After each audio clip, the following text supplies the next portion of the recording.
Visite éclair de Brice Hortefeux à Grenoble. Le ministre de l'Intérieur s'est rendu à la Villeneuve quelques heures après les violents incidents qui ont secoué le quartier.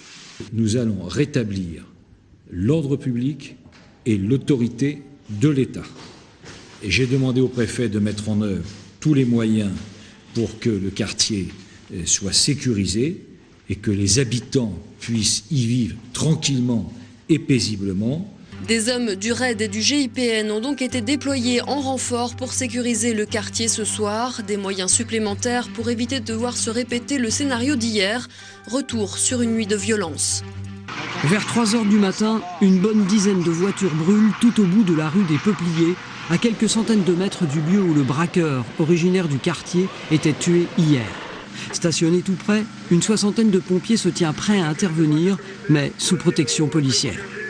On n'est pas là pour les faire tirer dessus, comme nos camarades de la police également, donc on ne veut pas risquer d'avoir des problèmes. Donc pour le moment, on attend un peu que ça se calme et puis on interviendra ensuite.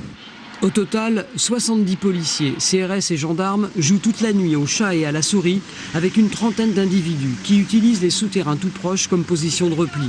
Le feu a fait sauter des disjoncteurs, l'obscurité est donc totale. Seul l'hélicoptère de la gendarmerie permet de localiser les incendiaires.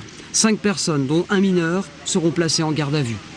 Là, on est dans le cadre de violences urbaines qui sont certainement liées au décès de ce jeune de quartier, mais qui n'ont aucun lien avec les équipes qui commettent les vols à main armée, ça c'est certain.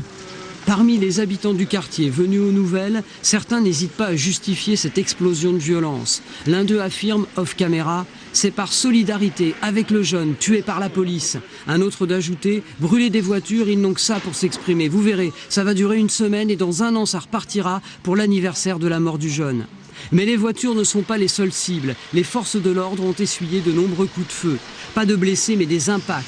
Selon un policier qui s'est caché derrière cette voiture pour échapper au tir, il s'agit d'armes de poing, du 38 mm sans doute. On ne s'attendait tout de même pas à ce qu'ils nous tirent dessus de cette façon, d'une manière assez, visible, puisqu'on les a vus épauler les armes on a vu même certaines armes de fusil. Et on les a vus épauler en notre direction et tirer en notre direction. J'allais dire que c'était très clair.